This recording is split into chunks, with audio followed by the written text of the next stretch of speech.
Et comme chaque semaine, je suis accompagnée de Frédéric Roy, rédacteur en chef CB News. Bonjour Frédéric. Bonjour Rebecca. Et de notre journaliste BFM Business, Julien Casqui. Bonjour Julien. Bonjour Rebecca, bonjour à tous. Et nous accueillons aujourd'hui Wale Badamossi Oyekami. Bonjour. Bonjour.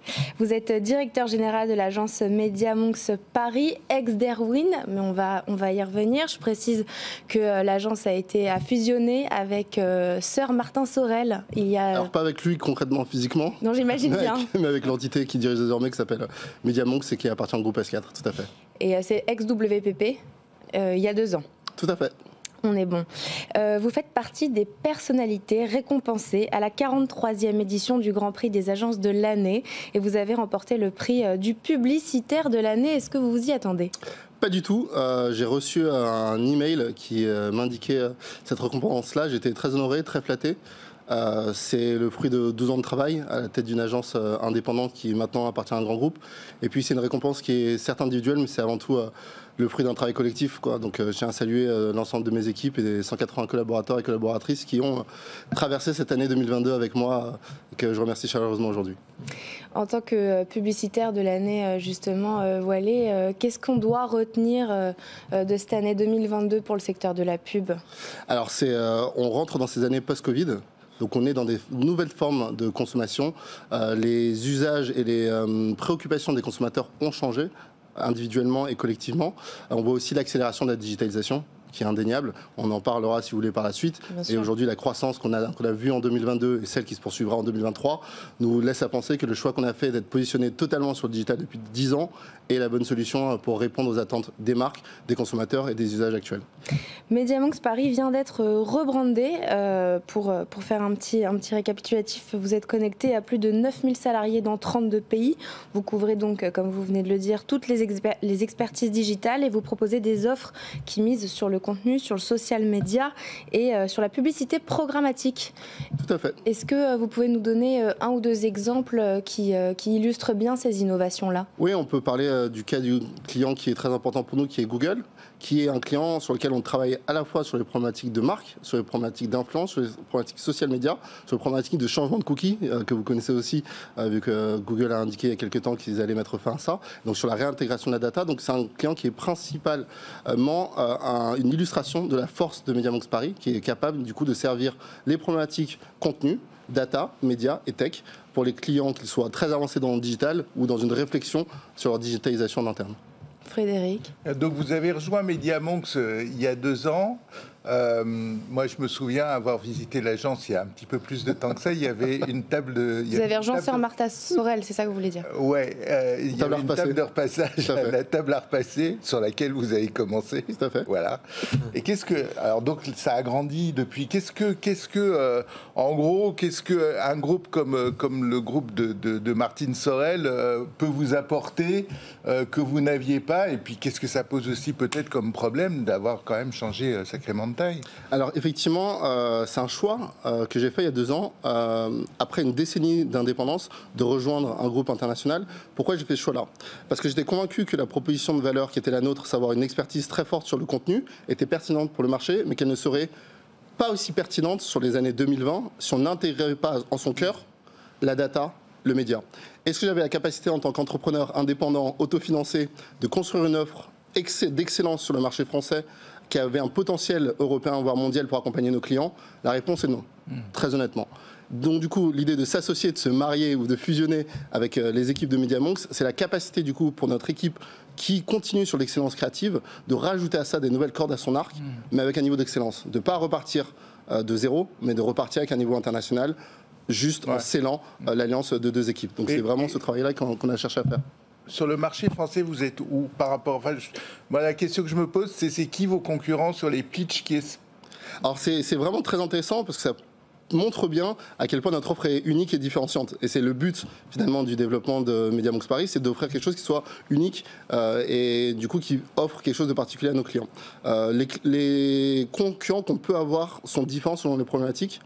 On peut rencontrer des agences créatives qui ont une culture digitale comme Buzzman ou Marcel. C'est des clients, c'est des agences qu'on rencontre. On rencontre parfois aussi beaucoup des agences internationales parce qu'effectivement, désormais, la vision d'avoir une agence à Paris mais connectée à un réseau international fait que désormais, on est sur des appels d'offres de marques françaises à l'international. Donc on peut être face à des agences comme 180 à Amsterdam, on peut être face à BETC qui aussi bénéficie du réseau international. Est-ce que les clients privilégient pas le fait que vous soyez français également dans leur choix? Désormais ou avant? Désormais. Je pense que l'idée de comprendre la culture française, les problématiques françaises, mais d'être capable d'exporter ces marques-là à l'international devient, je pense, pour les marques qui sont digitales ou qui sont en transformation, un enjeu clé. On est dans une volonté de rationaliser, de créer des choses qui soient plus efficaces, et l'idée d'avoir un partenaire unique capable de déployer de manière cohérente et coordonnée des campagnes localement et à l'international et un bénéfice qui est indéniable pour nos partenaires.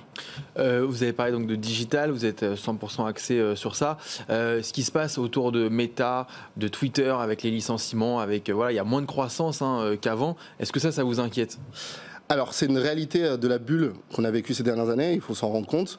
La réalité aussi de Media.Monks, c'est que plus de 50% de nos revenus sont associés et générés par des marques totalement digitales. Donc, on est dans un univers digital et on sert des marques digitales. Donc, ça fait partie de notre positionnement. Donc, c'est sûr que l'idée d'avoir des fluctuations ou des turbulences, on va dire, dans les marques digitales qui sont les plus importantes de notre marché, nous fait penser qu'il faut qu'on soit raisonnable et raisonné dans notre développement. Néanmoins, sur l'année 2021, on a eu une croissance de 70%. Sur l'année 2022, on a eu une croissance de 40%.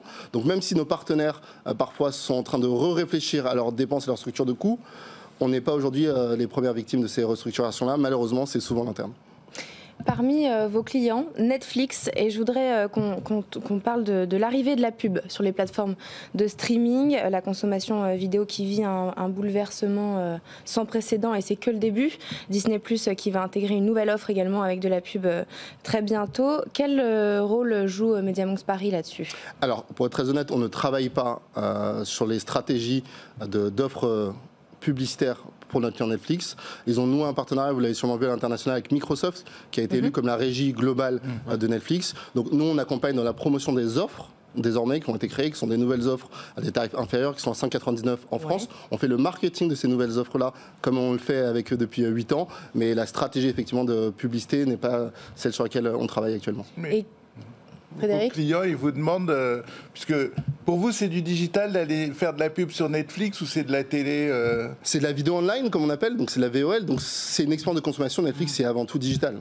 C'est une disruption de la télévision traditionnelle, c'est pas un signal hertzien ou un signal TNT, c'est de la vidéo en ligne qui nécessite du coup un accès digital. Donc pour moi, ça rentre totalement dans les nouveaux modes de consommation qui se sont accélérés avec le Covid, comme on en parlait précédemment, et qui font partie désormais de l'offre digitale. Et même la manière de vendre le package publicitaire, c'est du CPM et c'est du CPC. Donc on est quand même dans une littérature et dans une gamme de communication de prix qui est celle du digital. Tout à l'heure, je vous ai demandé quels ont été les marqueurs forts pour 2022. Maintenant, j'ai envie de vous demander quels vont être les marqueurs forts pour 2023, pour Media.Monks Paris et pour la pub en général. Alors, les marqueurs forts pour Media.Monks Paris vont être plusieurs. Je pense qu'il y a un véritable travail, comme je l'ai dit, la communication, la publicité, c'est un travail collectif. Donc il y avoir un vrai sujet de travail avec les équipes, de promotion, de formation, pour continuer l'excellence créative au sein des équipes, parce que c'est avant tout ça notre produit. Notre focus sera sur le fait de développer les clients existants qu'on a, donc les Netflix, les Spotify, les Google, les BMW. Ça fait partie des marques avec lesquelles on a des liens forts et historiques qu'on a envie de continuer de développer pour les accompagner dans l'année 2022 qui sera, je l'imagine, une année challengeante pour tout le monde. 2023. Merci. Qui sera, au-delà de 2022, une année challengeante pour tous. Et donc, du coup, l'ambition de devenir une des agences de la représentation de l'excellence créative et digitale en France est clairement notre ambition. Pour terminer cette interview, on va passer au questionnaire de Julien Casqui. Ouais, avec plaisir. On va, parce qu'on est tous des cas particuliers, on va étudier le cas Badomasi Oyekami. Allons-y. Est-ce que j'ai bien prononcé C'est pas mal, 9 sur 10. Data en performance, dans le digital, on donne des notes. 10 questions en rafale. Allons-y. 2 minutes, on lance le chrono, c'est parti. C'est parti, votre réseau social préféré? En ce moment, c'est TikTok et YouTube Shorts. Le matin, comment vous informez-vous? J'écoute France Info depuis l'application mobile. Et la BBC World, parce que local et international. Est-ce que vous êtes plutôt Cyril Hanouna ou Yann Barthès? Yann Barthès. Pourquoi? Yann Barthès, parce qu'il y a une forme de populisme désormais chez Cyril Hanouna qui m'exècre. La campagne dont vous êtes le plus fier? La campagne dont je suis le plus fier, c'est la prochaine qui fera en sorte que toute la France entendra parler de Media Monks. On peut savoir. C'est laquelle Rendez-vous dans quelques semaines. La campagne que vous auriez aimé créer? La campagne que j'aurais aimé créer, c'est une très bonne question. Je trouve que la tagline Just Do It est comme extraordinaire en termes de longévité et de potentiel. J'ai adoré la campagne aussi de Captain Copernic pour Nike. Voilà, ça fait 2 réponses. Votre Madeleine de Proust télévisuelle? Ma Madeleine de Proust télévisuelle serait... c'est une très bonne question. Ma Madeleine ma Madeleine de Proust télévisuelle, c'est la série The Wire de David Simon, qui est une des meilleures séries au monde sur Baltimore. La personnalité qui vous inspire le plus dans les médias ou la com? La personnalité qui m'inspire le plus dans les médias ou la com, alors c'est quelqu'un que j'adore, c'est Trevor Noah, qui est le présentateur du Daily Show. Si vous deviez décrire en un mot Sir Martin Sorel? Cerveau. Les 2 ingrédients pour une campagne réussie sur les réseaux sociaux? Populaire, engageante. Et enfin, finissez cette phrase: un bon publicitaire aujourd'hui, c'est quelqu'un qui est curieux et humble. Et moi, pour terminer, j'ai une dernière question. Est-ce qu'il y a une question qu'on vous a pas posée que vous auriez aimé qu'on vous pose? Est-ce qu'il y a une question que j'aimerais recevoir? Vous pouvez dire non. Moi, peut-être mon plus gros regret. Ouais. Mon plus gros regret, c'est peut-être de ne pas passer assez de temps avec mes équipes. D'accord. Et vous pouvez changer ça? Bah justement, c'est pour ça que je le dis, pour pouvoir le corriger dès 2023. Bon bah super, merci beaucoup. Walé Badamossi Oyekami, merci d'avoir été avec nous. Vous êtes directeur général de Media Monks Paris et puis c'est parti pour le journal de Julien Casqui.